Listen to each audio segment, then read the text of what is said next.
Bon matin tout le monde, comment ça va? Comment ça va Terrebonne? Ça va très bien, on est content d'accueillir notre église de Terrebonne qui se joint à nous pour le message via le vidéo. Aujourd'hui, c'est deux choses. On continue la série Gloria Dei sur la gloire de Dieu, mais surtout, c'est la fête des mères. Donc, bonne fête à toutes les mamans. Et merci d'être là, surtout si vous êtes ici pour faire plaisir à une femme. Vous savez, je sais qu'à la fête des mères, quelquefois, vous avez, très sérieusement, il y a une chrétienne, une croyante dans votre famille, puis peut-être vous êtes un fils, un petit-fils, un mari ou un frère, puis vous êtes là pour faire plaisir à une femme. C'est très honorable, donc bravo. Est-ce qu'on peut les applaudir quand même? Merci d'être là ce matin.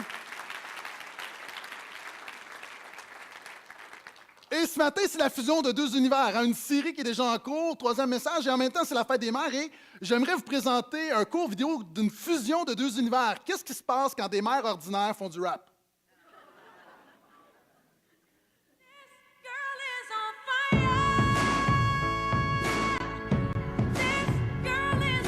This goes out to all the baby mamas and all the baby mamas' mamas. If you've ever changed a diaper, kissed a boo-boo, or made a stacked lunch, this one's for you. We run this. Let's go. Straight out of Walmart. I'm a mama with an attitude, stirring up the sweet tea with the ice cubes. Whipping in the kitchen, so you know we be grubbing. Gotta stay fresh, whole house, got the plug-ins. Dinner on the stove, cookies in the oven. Hands off the food till it's done, I ain't bluffing. Hugs, kisses, cough, syrup makes it better. When my kids get sick, I'm the illest caregiver. Got the cold, cough, fever, or sweat. I got the Vicks Vapor Rub to rub on their chest. This ain't daycare, this is real as it gets. I'm a M.O.M., don't you ever forget. This girl's on fire, type of girl I admire. This girl's on fire. My kids go hard in the paint. In the From pain, the window to the wall, what you think? what you think? Diaper bag, Check. spit rag, Check. got a chain on my neck, I'm like aerosol. Are you laced up? God is a Velcro. Are those Jordans? God is the Elmo. Little shorty rolling in the car seat stack. Got the seatbelts on, my whole crew is strapped.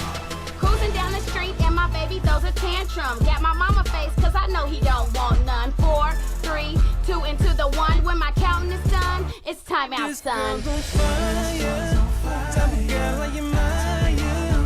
This girl's on fire.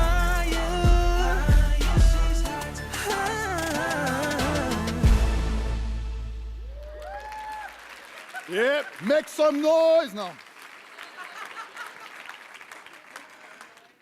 Donc, une fusion entre le hip-hop et des femmes. Et ce matin, c'est une fusion entre cette série sur la gloire de Dieu et comment être des femmes, comment être des mères à la gloire de Dieu. Donc, si vous avez une Bible, ouvrez avec moi le premier livre de Samuel. Et pendant que vous tournez, avant de lire le passage, j'ai une illustration, une définition, une explication pour vous ce matin.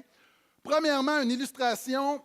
À la fin de cette réunion, nous allons remettre et à Terrebonne et à Laval, nous allons remettre une rose à toutes les femmes présentes.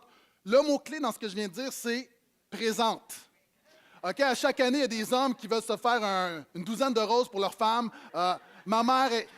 OK, encore une fois, avec beaucoup de grâce, on ne peut pas fournir tout le monde. Tout le monde connaît 3-4 femmes qui ne peuvent pas être là. Puis vous dites, mais qu'est-ce que je vais faire? Il y a des stands un petit peu partout. Donc, et oui, vous allez devoir payer, je m'excuse. Mais pour toutes les femmes présentes seulement. Mais ce que j'aimerais faire ce matin, et à Terrebonne encore une fois, et à Laval, j'aimerais faire circuler cette rose. On va faire quelque chose pendant que je vais prêcher.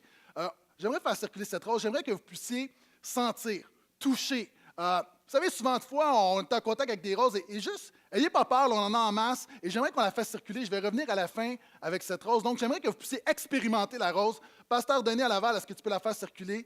Pasteur Max à Terrebonne, est-ce que tu peux la faire circuler? Merci beaucoup. C'était mon illustration. Maintenant, ma définition, et des gens, vous êtes ici pour la première fois ou vous avez manqué le début de la série, vous entendez parler de gloire de Dieu. Ça fait quelques semaines qu'on parle de la gloire de Dieu. C'est quoi la gloire de Dieu?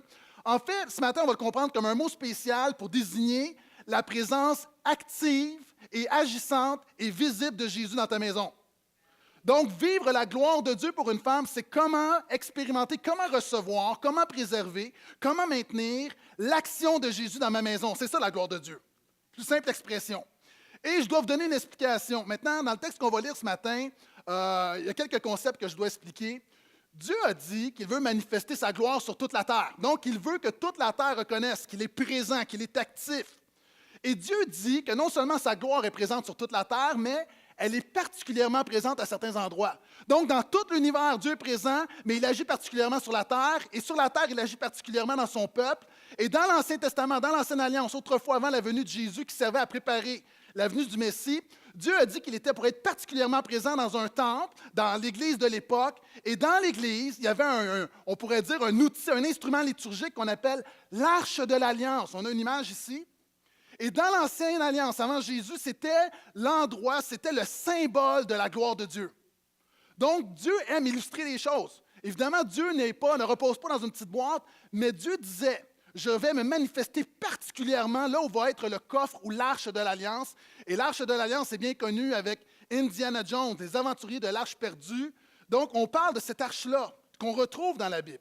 Et notre texte ce matin parle de la disparition de cette arche, donc de la disparition de la gloire de Dieu. Donc, je commence la lecture. 1 Samuel 4, verset 19, vous pouvez suivre sur les écrans. Et à l'époque, le grand responsable de ce coffre, de cette arche de l'Alliance, donc le responsable de la gloire de Dieu, c'est un homme qu'on appelle Élie. Et lui et ses 2 fils vont mourir le même jour. Et c'est l'histoire d'une maman.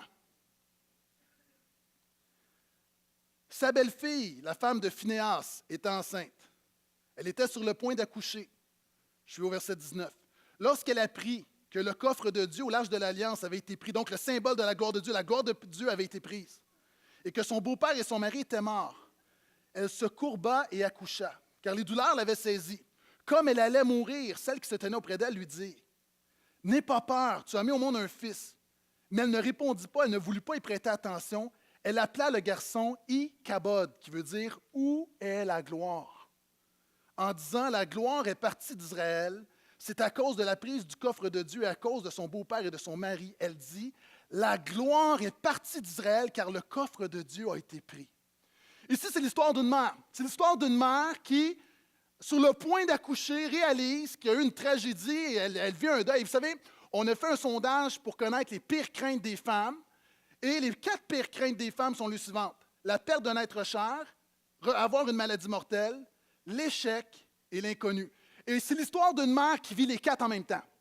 C'est l'histoire d'une mère qui perd non seulement ses proches, qui perd son mari, qui perd sa famille, qui va mourir, qui voit non seulement le symbole de la gloire de Dieu est parti non seulement de sa nation, de son pays, mais de sa vie, de sa famille, de son foyer. Elle ne voit plus la gloire de Dieu. Et à l'époque, quand tu nommes un enfant, tu le nommes selon sa destinée, tu le nommes selon les circonstances de sa naissance. C'est comme l'étiquette qui va le définir. Et cette mère-là appelle son enfant « Où est la gloire ?» Une mère qui ne voit plus la gloire, c'est l'histoire d'une mère qui est découragée, qui est désespérée, qui, face à l'inconnu, n'a plus d'espoir. Et Corrie ten Boom, qui est une femme qui a passé au travers les camps de concentration, a dit la chose suivante par rapport à l'inconnu. Ne crains jamais de confier un avenir inconnu à un Dieu connu. Et c'est ce que j'aimerais qu'on voit ensemble. C'est l'histoire d'une mère qui ne voit plus la gloire de Dieu dans sa vie, dans son foyer. C'est l'histoire d'une mère qui aurait pu être différente. Et ce matin, je veux vous encourager, vous les femmes, vous les mères, comment faire en sorte de ne pas dire un jour, mais où est la gloire de Dieu? J'aimerais vous enseigner, on va regarder des petits versets, chapitres 1 à 4, pour regarder le contexte de la famille de cette femme-là, qui un jour dit, où est la gloire? Mais on va voir ensemble comment son histoire aurait pu être différente. Donc, on continue. Je retourne au début, chapitre 1, le verset 3, pas besoin de lire avec moi. La Bible nous dit que les 2 fils d'Élie, Hophni et Phinehas, donc son mari Phinehas, étaient prêtres du Seigneur. OK.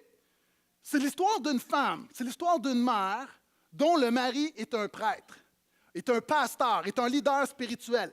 La job des prêtres, c'est d'avoir accès à la gloire de Dieu. La job des prêtres à l'époque, c'est d'avoir accès à l'Arche de l'Alliance. La job des prêtres, c'est d'avoir accès à la gloire de Dieu et de communiquer la gloire de Dieu. Maintenant, c'est une famille qui est appelée à la gloire de Dieu. C'est une famille que Dieu appelle à la gloire et c'est une famille qui perd la gloire. Maintenant, dans le contexte de l'époque, et je te présente une autre image pour que tu comprennes, lorsque tu allais au temple, on peut mettre l'image du temple, s'il vous plaît. L'image de droite, tu vois, tu rentres dans les parvis, et après ça, tu avais ce qu'on appelle le lieu saint. Tu rentrais dans la petite tente, puis tu avais un rideau, puis après ça, tu avais le lieu très saint, et dans le fond, complètement, tu avais l'Arche de l'Alliance, tu avais la gloire de Dieu. Ce que Dieu voulait démontrer, c'est que d'avoir accès à la gloire de Dieu, ce n'est pas pour tout le monde. Plus que tu avançais, plus que les matériaux étaient précieux. Maintenant, c'est une femme dont la famille a accès à la gloire de Dieu. Maintenant, aujourd'hui, je vais l'appliquer pour ta vie. Il y a des femmes qui sont ici, tu as Jésus dans ta vie et tu fixes des limites. Si je te demande à toutes les femmes qui sont ici, réfléchis, quel serait le plan A dans ta vie présentement? Si là, Dieu te disait, je vais accomplir le plan A, donne-moi ton plan A pour ta vie, donne-moi ton plan A pour ta famille, donne-moi ton plan A pour tous les domaines de ta vie, c'est quoi ton plan A?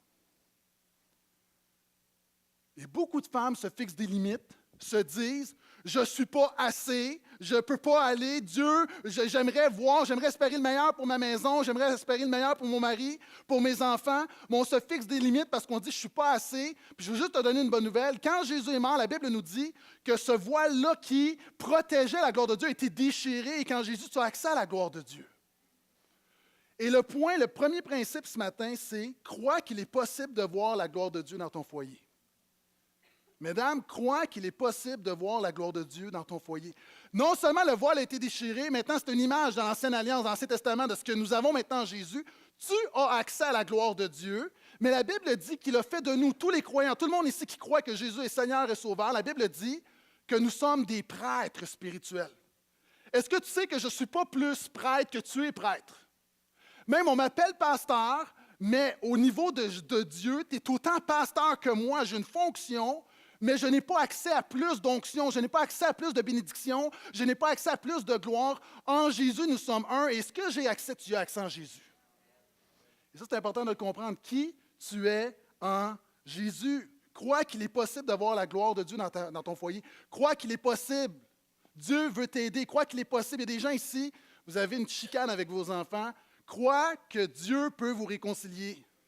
Crois que Dieu peut toucher ton conjoint, ton mari, qui n'est pas croyant. Et en passant, est-ce qu'il y a des femmes ici, vous êtes des croyantes? Dites Amen. Est-ce qu'il y a des femmes, vous êtes croyantes? Il y a plusieurs femmes, vous êtes ici. Ce matin, je m'adresse aux femmes, puis à la fête des pères, je m'adresserai aux hommes. Donc, il y a beaucoup d'hommes qui sont ici ce matin. Mesdames, soyez là à la fête des pères également.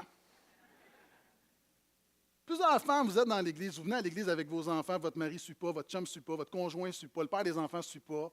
Puis merci Seigneur, il y a plusieurs bons pères, plusieurs hommes qui sont ici, mais je parle de certains cas. Puis vous dites, il y a comme une limite de gloire de Dieu dans ma vie parce que mon mari ne suit pas le Seigneur. Je veux juste te dire, l'apôtre Paul dit quelque chose de vraiment grandiose. Il dit que quand tu es une femme croyante, tes enfants sont sanctifiés par ta foi, et même ton mari non-croyant est consacré par ta foi. Qu'est-ce que ça veut dire? Est-ce que ça veut dire qu'il est sauvé? Non. Ça veut dire que par toi, Dieu peut manifester sa gloire dans sa vie à lui. Peut-être que ce matin, il est en train d'écouter la télévision, peut-être qu'il ne veut rien savoir. Puis peut-être que tu es ici et tu dis, j'aimerais qu'il soit là, mais je veux juste te dire, peut-être qu'il n'est pas avec toi, mais Dieu peut être avec lui. Et le premier principe, s'il vous plaît, crois qu'il est possible de voir la gloire de Dieu dans ton foyer. Est-ce que je peux entendre amène à ça? Deuxième verset. Un petit peu plus loin, la Bible nous dit, les fils d'Élie, donc, encore une fois, le mari de cette femme-là qui va appeler son fils « Où est la gloire ?» étaient des hommes sans morale. Ils ne connaissaient pas le Seigneur. Vous savez, en tant que femme croyante, on veut une famille chrétienne. On veut que nos enfants, que dans notre foyer, on veut que ça marche comme des chrétiens. Il y a un principe qu'il ne faut pas oublier. Puis c'est légitime, vous savez, en tant que maman chrétienne, vous voulez que vos proches viennent à l'Église, vous voulez que vos enfants lisent la Bible, vous voulez que votre mari prie. Il y a comme quelque chose de... Il est là, vous espérez qu'il y a une moralité dans votre famille, vous espérez que vos enfants, vous savez, les fameux, les 4 pas, j'espère que mon enfant ne fume pas, ne boit pas, ne sac pas, ne couche pas. C'est légitime. Mais ici, dans ce verset-là, il y a une grande vérité. Prie avant tout pour que ta famille connaisse Jésus. Regardez, la Bible le dit, les fils d'Élie. Donc, le mari de cette femme-là, malgré qu'il soit prêtre, est un homme sans morale. Mais la Bible donne la clé. Le problème n'est pas plus de moralité, le problème n'est pas plus d'éthique, le problème n'est pas un changement de comportement. Le véritable problème, c'est qu'ils ne connaissent pas le Seigneur. Et souvent, on veut plaquer un comportement chrétien à des gens qui ne connaissent pas Jésus. Si tu veux voir la gloire de Dieu, prie pour que ta famille connaisse vraiment Jésus. Vous savez, souvent, nos enfants, c'est possible. Je sais, si vous êtes régulier au portail, vous l'avez souvent entendu. Je ne veux pas que mes enfants connaissent les choses de Dieu. Je ne suis pas intéressé que mes enfants connaissent les choses de Dieu. Je veux que mes enfants connaissent le Dieu des choses. En tant que mère, en tant que parent, on veut donner à nos enfants une bonne éducation, une bonne valeur, une bonne job, une bonne situation, une bonne vie. Mais le plus important, ce n'est pas une bonne situation, c'est une bonne nouvelle. c'est l'Évangile. Il ne faut pas assumer que vos enfants connaissent l'Évangile. De dire, voici Jésus a vécu une parfaite obéissance alors que toi, tu ne seras jamais obéissant parfaitement. Jésus est mort à ta place et t'es fait pécher alors que c'est toi qui es pécheur, puis par ta foi en lui, tu es déclaré justice de Dieu. Si tu mets ta foi en Jésus, non seulement tu es pardonné, non seulement tu es réconcilié avec Dieu, il y a la puissance de la résurrection en toi qui te donne la force d'une vie nouvelle. Mesdames, vous mettez beaucoup, beaucoup d'énergie à la naissance d'un enfant. Ah, les enfants, les femmes qui sont enceintes sur Facebook, là, ça se peut pas, là. Ils sont excités, mais moi, je suis excité pour elles. Ah, ils vont magasiner, ils veulent manger de la crème glacée avec des cocombres. C'est comme, là, ils font des showers, puis, ah, mesdames, vous vous préparez vraiment intensément, puis c'est correct, vous préparez la chambre. Moi, je me souviens quand ma femme est enceinte, ah, bonne nouvelle, mais ça veut dire, mets-toi au travail, mon homme. Prépare la chambre de l'enfant, puis tout ça. On met beaucoup d'énergie pour la naissance, c'est légitime. Mais la plus importante des naissances, c'est la nouvelle naissance en Jésus. Mettons de l'énergie. Madame, réalisez que c'est la plus grande des naissances. Prie avant tout pour que ta famille connaisse Jésus. Je continue. Et là, chapitre 2, on nous donne encore une fois, je prends des épisodes de la vie de cette famille-là pour qu'on comprenne comment l'histoire aurait pu être différente. Et maintenant, voyez comment son mari, que j'appelle gentiment le fanfaron, voyez comment est-ce qu'il se comporte. Ces prêtres agissaient à l'égard du peuple, vous pouvez suivre sur l'écran. Voici comment ces prêtres, donc le Phinéas, le mari de cette femme-là qui appelle son fils où est la gloire, elle cherche la gloire. Voici comment son mari agissait chaque fois que quelqu'un offrait un sacrifice. Le serviteur du prêtre arrivait et disait à l'homme qui offrait le sacrifice, « Donne-moi de la viande à rôtir pour le prêtre, car il n'acceptera de toi que de la viande crue. Il ne veut pas de viande cuite. » Je vais vous expliquer dans quelques instants de quoi il s'agit. Si l'offrant objectait, « Il faut d'abord brûler la graisse, ensuite tu pourras prendre ce que tu voudras. » Le serviteur lui répondait, « Tu m'en donnes immédiatement, sinon j'en prends de force. » Le péché de ces jeunes gens était très grave aux yeux du Seigneur, car ils profanaient les offrandes faites au Seigneur.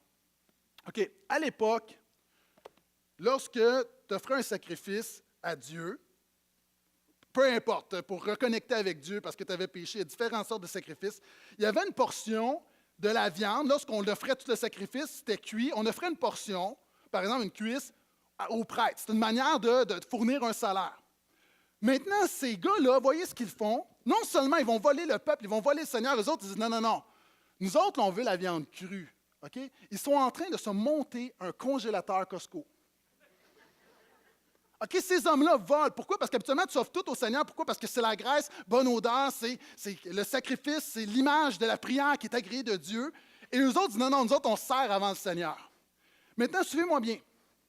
Il prend de la viande crue. Pourquoi? Pour son utilisation personnelle. Suivez-moi. Qui fait la cuisine? Madame. Le point est le suivant. Troisième principe, si tu veux voir la gloire de Dieu dans ta vie, sois consciente de ce qui affecte la gloire de Dieu dans ton quotidien. Ici, on a une femme qui dit « Où est la gloire? Où est la gloire? » Mais pendant des années, elle faisait la cuisine avec la nourriture de péché. Pendant des années, elle savait très bien d'où venait cette nourriture-là.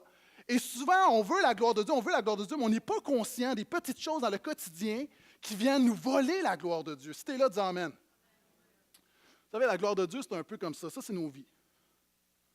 C'est comme un ballon vide. Tu ne peux rien faire. Quand tu mets ta foi en Jésus, quand Jésus, tu dis, sans toi, je ne suis rien, je ne peux pas, ma vie n'a pas de sens, j'ai besoin de toi, je suis pécheur, pardonne-moi. Tu mets ta foi en lui. La Bible dit qu'il vient remplir ta vie de sa gloire.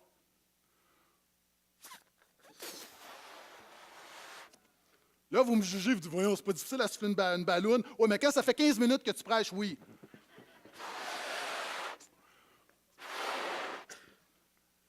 Ça, c'est ta vie quand Jésus l'a remplie de sa gloire. Maintenant, le problème, c'est qu'il faut que tu sois conscient que quelquefois, dans ta maison, il se produit des situations, puis ils font... Cette femme-là, pendant des mois, il y avait une situation dans sa maison où elle n'est pas consciente. Alors qu'elle probablement elle priait pour la gloire de Dieu, parce que si alors qu'elle va mourir, elle parle de la gloire de Dieu, c'était très présent dans sa vie. C'était peut-être une femme qui priait, Seigneur, glorifie-toi dans ma vie, je veux plus de ta gloire, mais elle n'était pas consciente des petites choses dans son quotidien qui volaient la gloire de Dieu. Et la réalité ici, il y a beaucoup de personnes. Régulièrement, Dieu, dans sa grâce, te donne sa gloire, te donne sa gloire. Le problème, pourquoi est-ce que tu es avide ce matin? Ce n'est pas que Dieu ne donne pas sa gloire. C'est qu'il y a plein de situations qui viennent continuellement te vider de la gloire que Dieu veut faire dans ta vie. Est-ce que tu es avec moi? Sois consciente de la gloire de Dieu dans ton... Sois consciente de ce qui affecte la gloire de Dieu dans ton quotidien.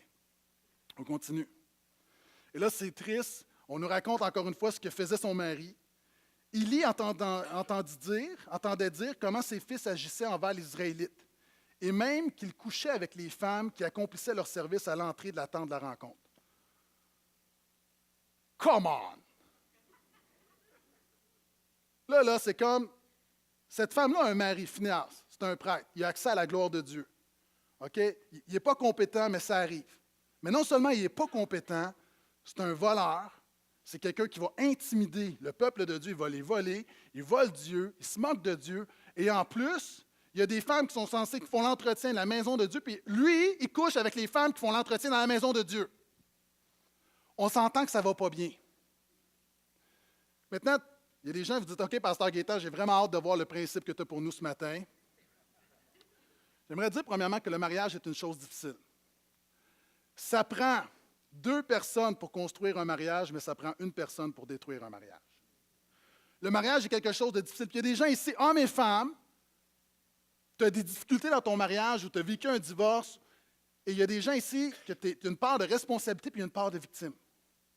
Ici, on a une femme qui est victime. Ici, on a une femme qui subit quelque chose.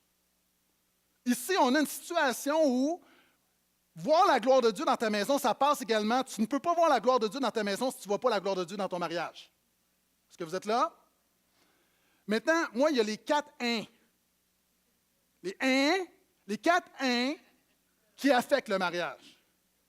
L'infidélité, ici c'est un cas, mais ça répète d'autres choses. L'injure, la violence verbale, les insultes. 3e chose, l'indifférence. L'indifférence, des fois, ça fait plus mal que les paroles. Et l'incompréhension. OK? Moi, là, avec ma femme, ça va bien, mais l'incompréhension, là, des fois, c'est comme... OK, on dirait qu'on ne parle pas la même langue. Est-ce qu'il y a du monde, vous pouvez dire amen si vous êtes comme nous, là? On ne parle pas la même langue. Moi, je parle la langue du ciel, elle parle la langue de la terre. C'est comme...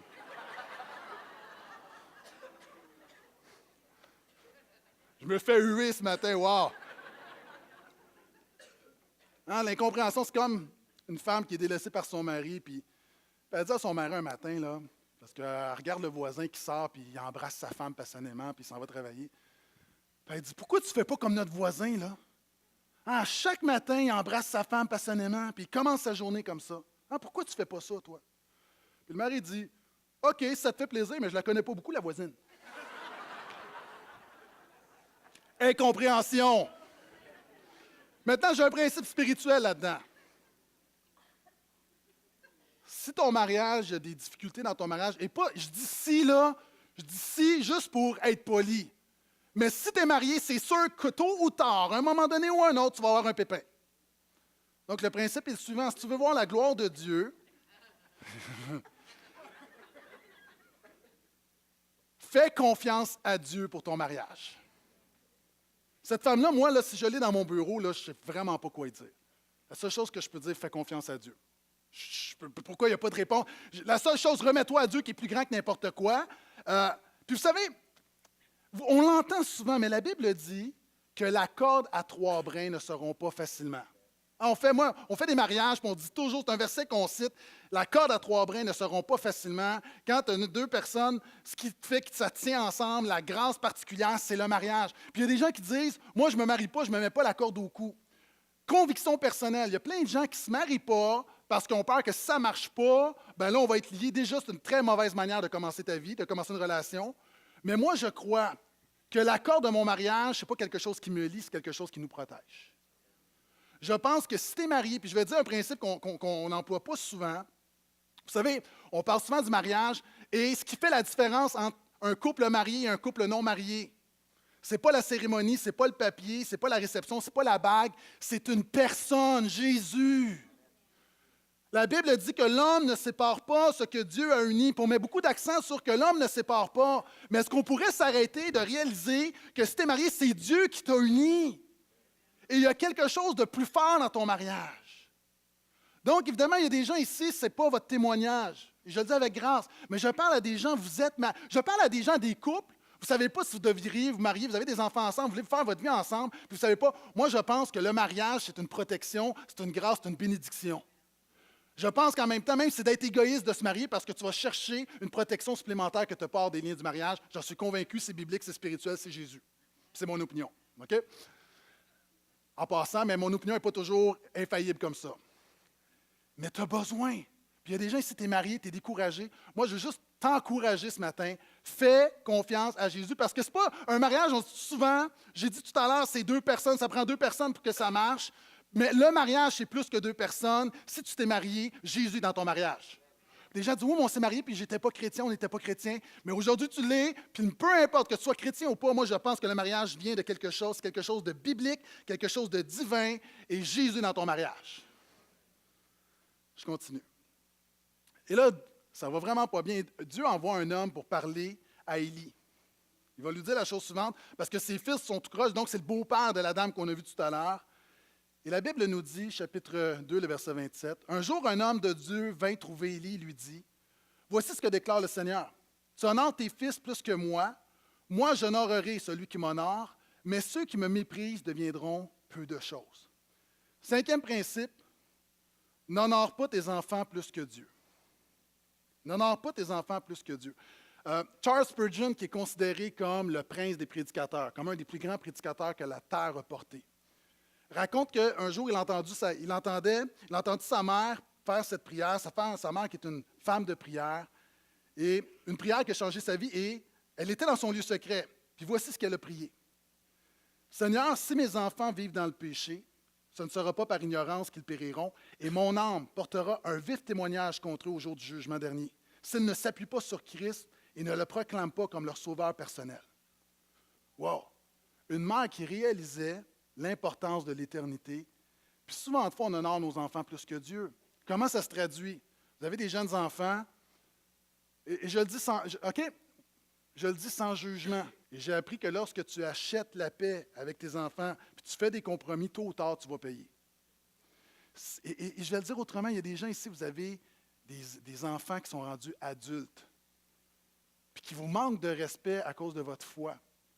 Évidemment, chaque personne est libre de marcher, de suivre Jésus ou non. Ce n'est pas ça le point. Le point où il y a des enfants que vous avez élevés et vous êtes croyants et ils vous manquent de respect sur votre foi, il faut leur rappeler que s'ils sont rendus là dans la vie, c'est parce que Dieu a pourvu au travers vous. Hein? Moi, je rappelle à mes enfants que si tu manges 3 repas par jour, c'est à cause de Jésus. Fait que tu peux être d'accord ou pas, mais il faut que tu respectes ça. Et ici, on a un Élie qui est un prêtre, qui est un leader spirituel, qui, lui, honore ses enfants plus que Dieu. Et si tu veux voir la gloire de Dieu, tu as besoin de commencer avec la première chose de ta vie. Vous savez, souvent de fois, un enfant peut devenir un idole. Souvent de fois, un mari, une femme peut devenir un idole. Et si tu veux une famille équilibrée où Dieu manifeste sa gloire, tu as besoin de mettre Dieu en premier en toutes choses. Et je continue. Ah oui, et là, c'est vraiment... Ça, là, c'est le texte clé. Et là, il se produit une bataille. Il y a les ennemis qui reviennent, les Philistins, qui sont les ennemis jurés d'Israël, ils sont là. Puis là, il y a une bataille qui prend place. Et voyez ce qui va prendre. Voyez ce qui arrive. Israël sortit à la rencontre des Philistins pour le combat. Israël fut battu par les Philistins. Lorsque le peuple regagna le camp, les responsables d'Israël se demandèrent « Pourquoi le Seigneur nous a-t-il fait battre aujourd'hui par les Philistins? Allons chercher le coffre de l'alliance de l'Éternel à Silo et ramenons-le au milieu de nous pour qu'il nous délivre de nos ennemis. » Le peuple envoya un détachement à Silo, d'où on apporta le coffre de l'alliance du Seigneur des armées qui est assis sur les kéroubim, donc les anges. Ophni et Phinéas, les 2 fanfarons. Les 2 fils d'Élie étaient là avec le coffre de l'alliance de Dieu. OK. Là, on arrive, on va comprendre pourquoi est-ce que le coffre a disparu.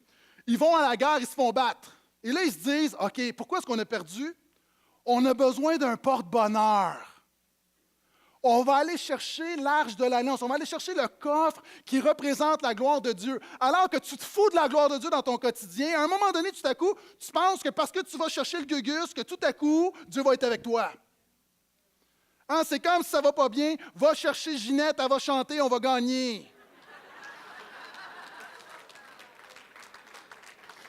Exactement la même chose. Exactement la même chose. Ces hommes-là qui volent le peuple, ces hommes-là qui couchent avec les femmes, qui s'occupent, sont là, puis là, tout à coup, ils ont l'âge de la lion, ils ont l'objet de la gloire entre les mains. C'est comme, come on! Comme on dit en hébreu. Et le principe est le suivant. Ne sois pas superstitieuse ou religieuse, mais sois glorieuse. Ne sois pas superstitieuse ou religieuse, mais glorieuse. C'est quoi la différence entre... Vous savez, la superstition et la religion, c'est très proche et différent en même temps. La religion, c'est la foi sans la vérité. Tu vois un chat noir, c'est comme, tu crois qu'il va t'arriver de quoi, mais ça ne s'appuie sur rien. Tu casses un miroir, tu brises un miroir, tu penses que tu vas avoir 7 ans de malheur, tu as une foi, tu le crois, tu crains, mais ça ne s'appuie sur rien. Okay? Comment un miroir peut influencer ta vie? C'est, tu vois une échelle, puis tu viens pour passer, puis c'est comme, oh, on ne prendra pas de chance. Mais je ne suis pas superstitieux. Ou c'est quelqu'un qui dit, tu dis quoi? Tu dis, en tout cas, moi, je n'ai jamais été malade. Ah, ben, je touche du bois. Est-ce que le bois va faire quelque chose dans ta vie? Ça, c'est la superstition, c'est la foi sans la vérité. Maintenant, on retrouve beaucoup ça à l'extérieur de l'Église et même dans l'Église, mais dans l'Église, ce qu'on retrouve, c'est la religion, c'est l'inverse. C'est la vérité sans la foi. C'est-à-dire, tu pries le Dieu de vérité, mais tu n'as pas la foi. Tu viens à l'Église, entendre la vérité, mais tu n'as pas la foi. Est-ce que tu es là? Hein? C'est ça la religion, c'est de venir, de chanter, de louer Dieu, de ouais, d'entendre la parole, mais de ne pas laisser, encore une fois, avec foi, la vérité rentrer en toi. C'est de venir à l'Église sans s'attendre et sans vouloir que Dieu nous dérange et nous transforme et nous bouleverse et nous change. Et ici, on a ces hommes qui sont dans la superstition et la religion, et souvent de fois, c'est possible, surtout quand on est chrétien depuis des années, d'entrer dans cette religion et de perdre la foi. Puis il y a des gens ici, vous avez entendu 30 messages de la fête des mères, et c'est possible que votre foi commence à vaciller. Moi, je te dis ce matin, ne sois pas religieuse, ne sois pas superstitieuse, sois glorieuse. Tu veux voir la gloire de Dieu, marche dans la foi et dans la vérité. Ah, j'ai fait penser, j'écoutais un reportage, une entrevue qu'Oprah a faite avec Kevin Hart, qui est un comédien qui est devenu populaire. Et lui, il raconte son témoignage. Sa mère, c'est une croyante. Okay? Et un jour, il dit, « Maman, moi, là, je veux devenir comédien. » Elle lui dit, « OK, je ne suis pas une tueuse de rêve, là, mais je te donne 1 an. Pendant 1 an, je vais subvenir à tes besoins. Puis si dans 1 an, tu n'as pas percé, tu abandonnes ton rêve, tu te trouves une job. » C'est un bon deal. C'est-à-dire, je ne suis pas une tueuse de rêve, OK, mais je te donne 1 an. Je ne vais pas te subvenir à tes besoins pendant 20 ans, là. 1 année. OK. Et là, il part, puis lui s'est détourné du Seigneur. Sa mère, chrétienne, prie pour lui. Et là, à un moment donné, après 3 mois, pas capable de payer son loyer, il dit, « Maman, tu m'avais dit que tu vas payer mon loyer, puis là, c'est le temps, là. » Elle dit, « T'as-tu lu ta Bible? » « Non. Rappelle-moi quand tu vas lire ta Bible. » Là, il est un peu, ben voyons. Après ça, maman, là, tu sais, sérieux, là, arrête de niaiser. C'est comme, tu m'as dit que tu étais pour m'aider, là, c'est sérieux, je vais me faire mettre dehors. T'as-tu lu ta Bible? Ah non, mais je n'ai pas le temps de lire la Bible. Rappelle-moi quand tu vas lire ta Bible. Raccroche. Ça fait 5 mois, puis là, il y a de la pression, puis là, il va la voir. Il dit, Maman, tu as dit que tu étais pour m'aider. Il dit, t'as-tu lu ta Bible? Oui, j'ai lu ma Bible. Qu'est-ce que tu as lu? OK, tu viendras me revoir quand tu auras vraiment lu ta Bible. Là, ça fait 6 mois et demi, et là, il doit sortir. Là, à un moment donné, il est chez eux, il est découragé, puis il dit, je vais la prendre, ma fichue Bible, je vais la prendre. Et quand il rouvre sa Bible, il se rend compte qu'il a l'argent pour 6 mois de loyer dans sa Bible.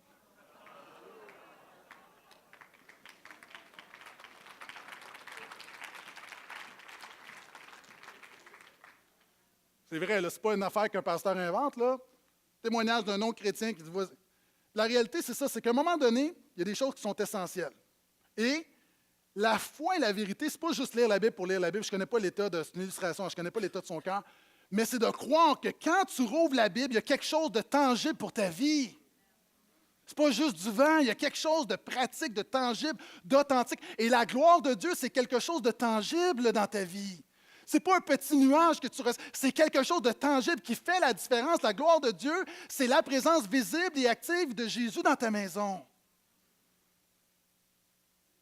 Et regardez, Les Philistins livrèrent donc bataille. Israël fut battu. Donc, on a les deux fanfarons qui ont l'âge de l'Alliance. Évidemment, Dieu ne se pointe pas. Pourquoi? Parce que Dieu ne se laisse pas manipuler. Chacun s'enfuit dans sa tente. La défaite fut très grande. Et il tomba à 30 000 fantassins en Israël. Le coffre de Dieu fut pris par l'ennemi, par les Philistins. Ophni et Phinéas, les deux fils d'Élie, moururent. Mesdames, 7e principe, ne laisse pas tes défaites ou celles de tes proches te définir. Et ça, on a une femme, alors que tout le monde retourne dans sa tente, son mari ne revient pas. C'est une femme qui, évidemment, pour tout ce que j'ai mentionné, c'est difficile d'avoir une bonne estime d'elle-même.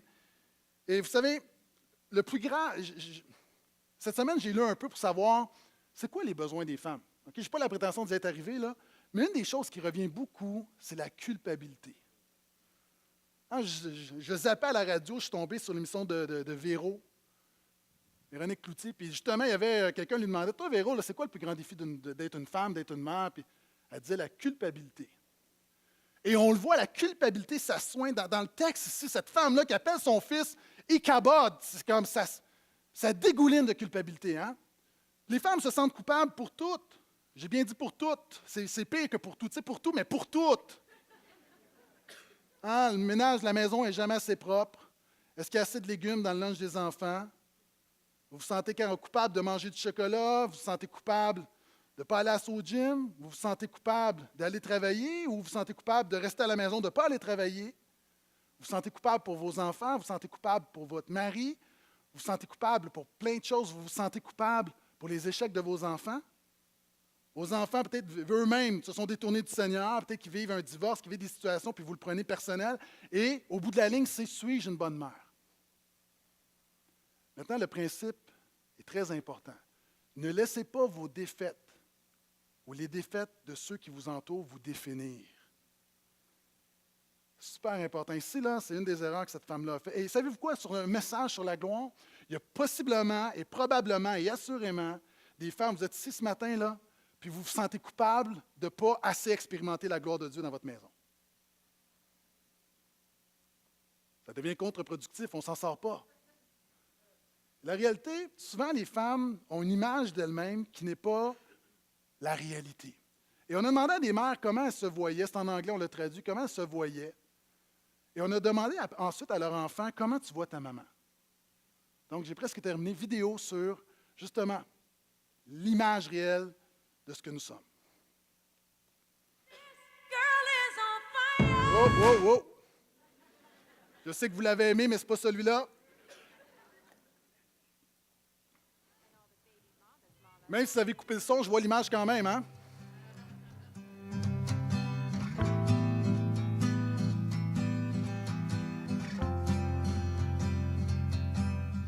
I'm a perfectionist, and so that's hard with kids. There's definitely days when I have my doubts about my abilities. Struggle with my temper. I struggle with like how I react with situations. I wish I knew how to, I guess, just calm myself before speaking to them. I wish I was better at taking time to sit down and just listen more to my child. I wish I was more confident in being a mom. I'm not the most patient person in the world. Patience. Patience is far and away probably the biggest struggle. I just want them to know just how much I love them.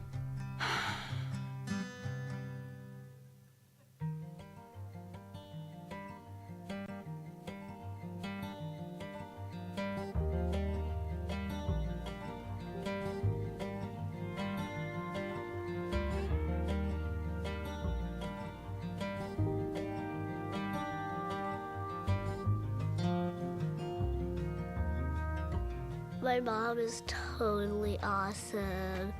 She's fun to snuggle with. Pretty, funny. She does cook a lot of food for me. She's just unique. That's why I love her so much. We go on dates together. Like, we go shopping. She loves me a lot. I have a lot of favorite things about my mom. We like to watch movies together and color and stuff. We go to church together, we volunteer together. She is like my heart, I guess you could say, because she's that close to me. My favorite thing is to jump on a trampoline with my mom. That's my most favorite thing, to go up high. We get ice cream or something and you go to the nail salon and have fun. My mommy's my hero. She's pretty and beautiful. She is my hero. She just will care about me and just always love me forever. She's the best. That's so awesome. I always seem to focus mostly on the negative, and I guess I can walk out here and say that I'm doing something great and that my child is viewing me in totally different lenses as I view myself. So that's inspiring. This is my calling. This is my job. This is what I love to do, and I will do it better and with love each and every day because those kids count on me and they love me for what I'm doing.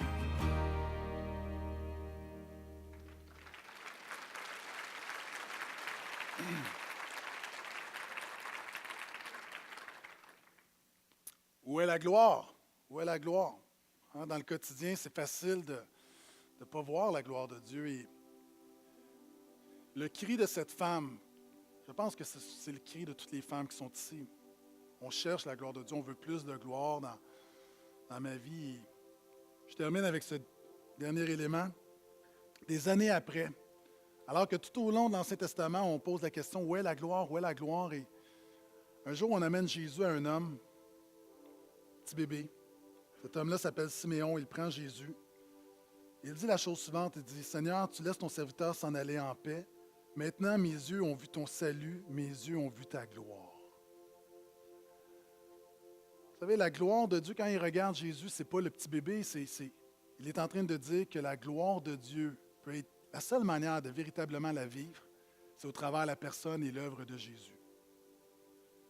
Puis moi, j'aimerais te dire ce matin, dernier principe, tu m'as entendu te donner plein de principes, des conseils, puis il y a des éléments, puis tu te dis, j'y arrive pas, puis j'ai essayé, puis ça n'a pas marché. Puis si tu as une chose à retenir ce matin, c'est ce dernier principe. Dernièrement, si tu veux voir la gloire de Dieu, la chose la plus importante, espère en Jésus.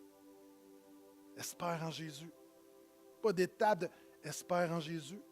Et plus de la gloire de Dieu dans ta famille, est-ce que tu sais c'est quoi? C'est plus de Jésus dans ta vie, c'est plus de Jésus dans plus de membres de ta famille. C'est juste ça, la gloire de Dieu, c'est la présence active, la présence visible de Dieu. Simplement quand tu te confies en Jésus, tu espères en Jésus.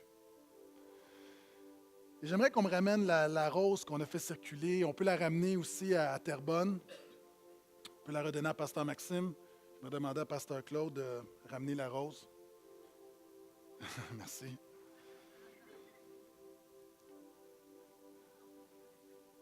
Évidemment, la rose a passé au travers plusieurs mains. Et une des choses qu'on dit de cet homme-là, Siméon, c'est qu'il attendait la consolation. Voici mon point. Moi, je prêche toujours le plan A. Et le plan de Dieu, pour une femme, là, le plan A de Dieu, et pour un homme, et je parle aux femmes ce matin, savez-vous c'est quoi? Une jeune fille qui décide de suivre Jésus de tout son cœur, de toute son âme, de toute sa pensée, qui rencontre un jeune chrétien qui me dit « Moi et ma maison, nous servirons l'Éternel », puis ils ont beaucoup d'enfants, puis ils vécurent heureux. Mais la réalité, peu de gens vivent le plan A. Il y a des gens ici, tu es devant moi, tu es rendu au plan F. Maintenant, moi, je vais toujours prêcher l'idéal du plan A, mais je connais le Dieu qui peut prendre un plan F et le transformer en plan A. Et mon point est souvent, plusieurs années, puis j'ai lu ça dans le livre de Matt Chandler, puis j'ai déjà cité également ce genre d'illustration. Dans des grandes conventions jeunesse, le pasteur, le prédicateur prend une rose et il dit « J'aimerais que vous puissiez la faire circuler. » Là, il parle de l'idéal, de l'idéal, de l'idéal. Puis là, il dit aux gens, là, il dit « Voyez-vous, là, ça, là, qui veut cette rose-là? Ça, c'est votre vie. Si, là, vous ne faites pas attention, si vous ne marchez pas dans la pureté, si vous n'êtes pas assez consacré, voyez, ça, c'est votre vie, là. Qui va vouloir de vous? » Je veux juste dire que ça, ce n'est pas l'Évangile. Parce que Jésus veut la rose. Les gens ici, là, ta réalité, tu aurais voulu être marié, tu es encore célibataire, Des gens, tu as passé au travers un divorce. D'autres, tu as des enfants. Tu en chicanes depuis des années. Tu ne vois même pas tes petits-enfants. Il y a d'autres femmes, tu es ici et tu n'as pas pu avoir d'enfants. Tu ne peux pas avoir d'enfants. C'est le grand drame de ta vie. Puis à chaque fête des mères, ça te fait mal. Puis tu es là. Puis il y en a d'autres, c'est le contraire. C'est que tu n'as pas eu une bonne mère. Vous savez, c'est comme les funérailles. On dit toujours combien c'était un bon gars, mais sérieusement, là. À la fête des mères, oui, on veut encourager les mères, mais la réalité, il faut le dire aussi, il y a aussi des mauvaises mères. Il y a des gens là il y a des femmes qui sont dépourvues d'instinct maternel. Puis c'est tombé sur toi. Toi, ta mère, elle ne l'avait pas.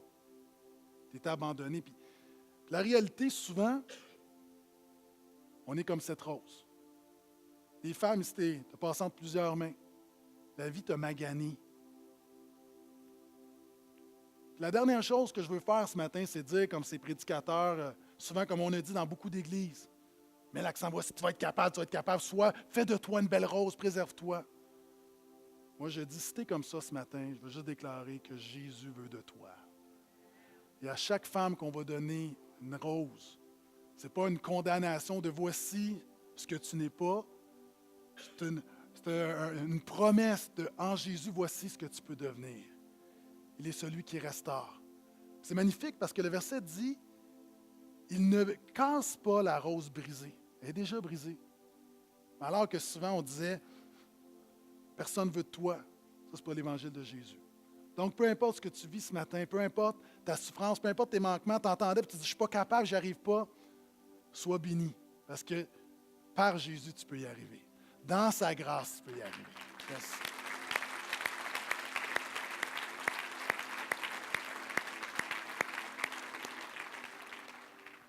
Et avant de terminer dans la célébration, je veux prier pour vous, mesdames. Donc, est-ce que toutes les dames peuvent vous lever, s'il vous plaît? Toutes les dames ici.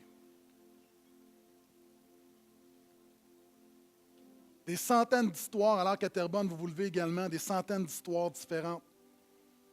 De belles histoires, de moins belles histoires, des moments de joie, des moments de tristesse, de larmes, de souffrance, de réjouissance. C'est ça la vie, mais peu importe ce que tu vis, Jésus veut être avec toi. Seigneur, je te remercie pour chaque femme présente. Seigneur, je veux premièrement prier pour celles qui... Seigneur, je crois que c'est la majorité. Chaque femme a une part, il y a quelque chose de cassé en elle. Il y a une chose qui a besoin d'une touche de ta part, qui a besoin d'une restauration, d'un pardon, d'une délivrance, parce que c'est notre nature pécheresse qui fait que nous sommes brisés devant toi. Seigneur, je prie pour ces femmes. Je prie premièrement pour ces femmes Seigneur, qui n'ont pas pu, qui ne peuvent pas avoir d'enfants. Seigneur, je te prie juste de les bénir.